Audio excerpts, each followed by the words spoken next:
It's time to kick ass and talk about Duke Nukem because I'm 12.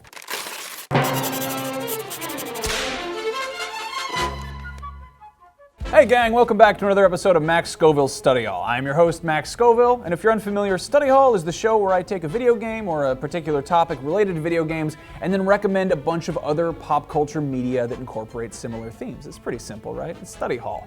This week, I'm apparently trying to get my own show canceled because I've decided we should talk about Duke Nukem. Also, I want to try something a little different in this episode and take a look at the character and really examine where he fits into popular culture. Now, Duke's last appearance was in 2011's Duke Nukem Forever, which is one of those rare games that's actually more famous for the amount of bullshit surrounding its creation than it is as a finished product, and I use the term finished product very lightly, but the game spent 12 years in development, and the fact that it was even released is kind of miraculous. Upon release, Duke Nukem Forever's reception was overwhelmingly negative, and with good reason. The game is pretty repulsive on all fronts, with dated graphics, disappointing gameplay, pretty stale jokes, and a few sequences that are just disturbingly offensive and not in the fun way. Duke Nukem Forever wouldn't have been a good game under normal circumstances, but after 13 years of anticipation, it really didn't stand a chance. Now, for a lot of younger gamers, I imagine it's probably a bit baffling why anyone cared about Duke Nukem to begin with, or why they'd be willing to wait 12 years for his game. Well, kids, it's time for some ancient history. Duke Nukem's first game was released for PC in 1991. In his debut, Duke was a blonde guy in a neon pink tank top who proudly admitted to watching Oprah and vowed to defeat the evil Dr. Proton, which he apparently did by running around collecting footballs and boom boxes and drinking soda while zapping robots with his ray gun. In Duke Nukem II, released 2 years later, Duke was presented as a more obvious parody of a Hollywood action hero. His one spoken line in the game was, "I'm back," which is a pretty obvious homage to Terminator, and his redesigned appearance more heavily resembled Arnold Schwarzenegger's character in The Last Action Hero, which was in theaters 6 months before Duke Nukem 2 was released. In Duke Nukem 2, Duke is now a famous hero thanks to his defeat of Dr. Proton, and while he's being interviewed on a talk show, which is very possibly Oprah, he's captured by the evil Rigelatin Emperor. After escaping, Duke proceeds to foil the evil alien plot with his usual method of running around and shooting stuff with a ray gun and drinking soda, except this time he's collecting circuit boards and floppy disks, which I guess makes slightly more sense than footballs and boomboxes. While there might have been a couple nods to action heroes in the first two games, Duke Nukem didn't really feel like a full-fledged character until 1996 when Duke Nukem 3D appeared. Now, if there's any confusion as to why Duke Nukem has a fan base, it's because in addition to being a really absolutely awesome game, Duke Nukem 3D was one of the earliest first-person shooters in which the protagonist had a personality, or at least enough of one that he could actually be considered a real character. Up until that point, the heroes of first-person shooters were mostly silent avatars like Wolfenstein's BJ Blazkowicz or Doom's Doom Guy, with the exception of Star Wars Dark Forces, which introduced Kyle Katarn. While these guys quietly let players fill in the blanks about how they felt while mowing down endless hordes of enemies, Duke Nukem enthusiastically spouted one-liners in his trademark constipated growl. On top of that, Duke 3D traded in its goofy Saturday morning cartoon sensibilities for something much more R-rated, and instead of collecting footballs, drinking soda, and zapping robots with a ray gun, Duke was waving money at strippers, taking steroids, and exploding aliens into piles of guts with pipe bombs, all the while saying bad words like damn and shit, which you've got to understand was basically unheard of back in 1996.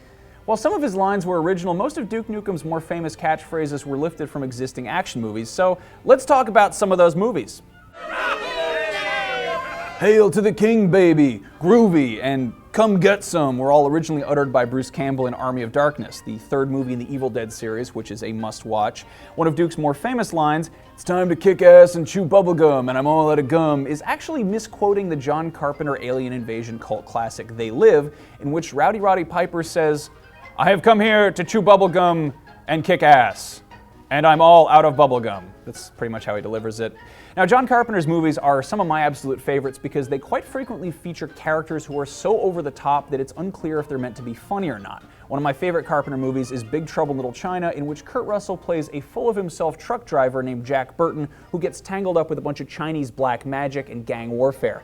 The whole movie he keeps trying to be this badass, but he just keeps screwing up. But it's still shot like an action movie, not a comedy, which I think actually makes it funnier than if it was totally slapstick. Now, it's not John Carpenter, but another movie that totally has a Duke Nukem vibe is Hell Comes to Frogtown, which also stars Rowdy Roddy Piper. He plays a guy named Sam Hell, who happens to be the last fertile man in a radioactive post-apocalyptic future caused by nuclear war, and the human population is dying out, so the government forcibly enlists Sam Hell to impregnate a whole bunch of fertile young women who've conveniently been locked up in a place called Frogtown, which, as you would expect, is a town full of frog people.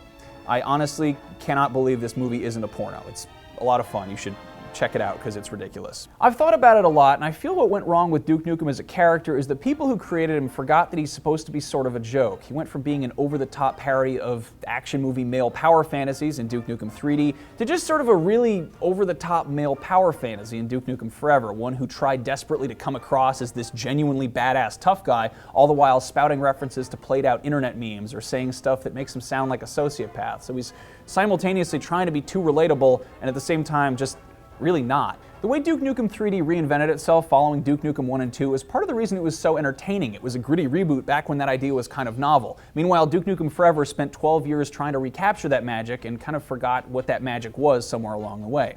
Gearbox Software is apparently working on a Duke Nukem reboot called Duke Begins, and while I don't exactly have the highest hopes for it, I'm still curious to see what can be done with the character. As far as I'm concerned, for Duke to be shown in a fresh new light, he needs to go in one of two directions. One option is for Duke Nukem to be shown in a totally serious light. I'm not talking like a gritty reboot where he's completely dark and gritty, but he needs to be playing like a washed up 90s video game hero who everyone hates because he's a sexist asshole and he's somehow trying to redeem himself. So think like a cross between, Wreck-It Ralph and then, Rocky Balboa, or better yet, Darren Aronofsky's The Wrestler. Now, The Wrestler isn't actually too far off from being a realistic Duke Nukem movie. Mickey Rourke has the bleached blonde hair, the kind of growly, weird voice, and the affinity for strippers, and there's actually even a scene in the movie about how he hasn't heard of Call of Duty, so it really kind of does fit into place. It's time to live in a trailer and reconnect with my estranged daughter, and I've been evicted from my trailer. Now, I realize I'm in the absolute minority here, but I would be totally into a tragic and somber Duke Nukem game that examines the changing role of masculinity in popular culture. I mean, Duke Nukem would be an asshole if you met him in real life, so why should he be presented as this cool guy that you want to look up to? The other direction that Duke Nukem could go is just completely, shamelessly, unabashedly stupid. There's no room for confusion that he might be a badass. Think something along the lines of Team America World Police or Mike Judge's Idiocracy. In fact, Duke Nukem's not actually too far off from the president in Idiocracy. The former porn star and professional wrestler Dwayne Elizondo Mountain Dew Herbert Camacho, played by Terry Crews. He's kind of a Duke Nukem. Of course, Duke Nukem could go a more cartoony direction, and really, he doesn't have that far to go. Just look at Johnny Bravo. He's like a cross between Duke Nukem and Pepe Le Pew. I mean, Duke and Johnny Bravo are both these super horny, blonde-haired muscle men in sunglasses who hit on every woman they meet, but the difference is, it always blows up in Johnny Bravo's face, while Duke Nukem is presented as the ultimate lover, and he's got the Olsen twins going down on him. That's weird. Anyway, hey, you know where you can watch Johnny Bravo? Netflix. Cha! Oh, hey. Look at all the jet skis I bought with that sponsorship money. That's right, if you've been stuck in the mid-90s like Duke Nukem has, maybe you've missed out on this crazy phenomenon called Netflix, but I'll fill you in. When you sign up for Netflix, you can stream unlimited movies and TV shows to just about any device with an internet connection and a screen. Mac, PC, tablet, smartphone, 360, PS3, Wii U, Vita, 3DS, you get the idea. All titles are subject to availability, but right now they have the entire series of Johnny Bravo, as well as the amazingly stupid Arnold Schwarzenegger classic Commando, which has some of the worst action movie one-liners ever. You should check that one out. Netflix isn't available worldwide yet, but they're working on it. So no matter where you live, if you head to netflix.com/studyhall, you can get a 14-day trial and help me afford more jet skis. And, it helps support the show as well. So there's that. Again, that's netflix.com/studyhall.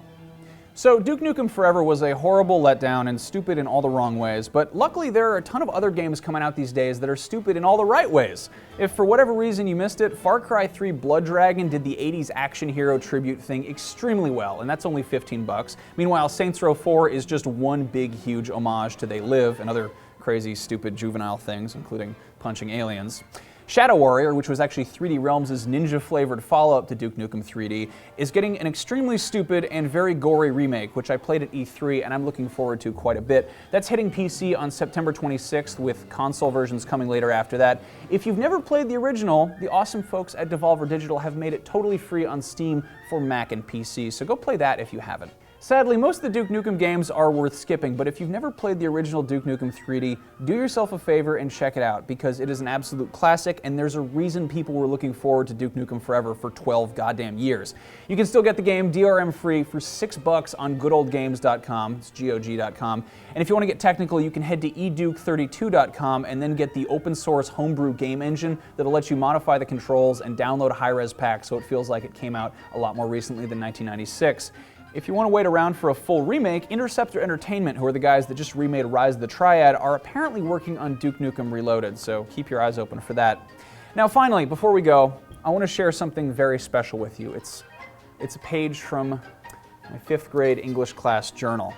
This is an entry dating back to January 24th, 1997. Today Chris is coming over, and on the 19th I got a pet rat. Her name is Sniffles. She's very cute. At Chris's house, I played a computer game called Duke Nukem 3D. It is based on a really crappy game called just Duke Nukem. That Duke had red skin.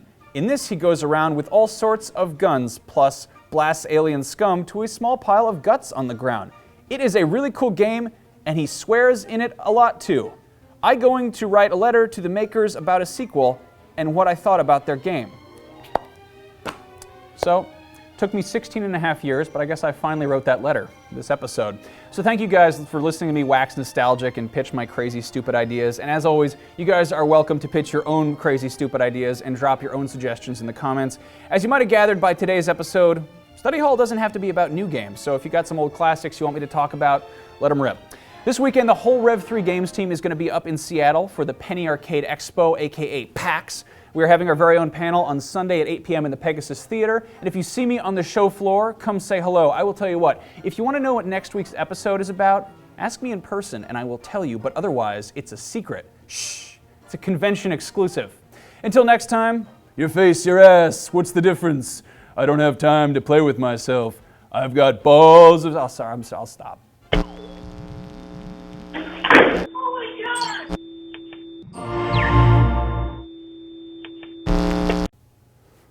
Those alien bastards are gonna pay for farting in my hair. It's time to kick ass and chew bubblegum, and I pee sitting down. Damn, somebody shit in the back seat of my car. I just got fired for making fun of Kwanzaa. Who wants to have sex with a toilet?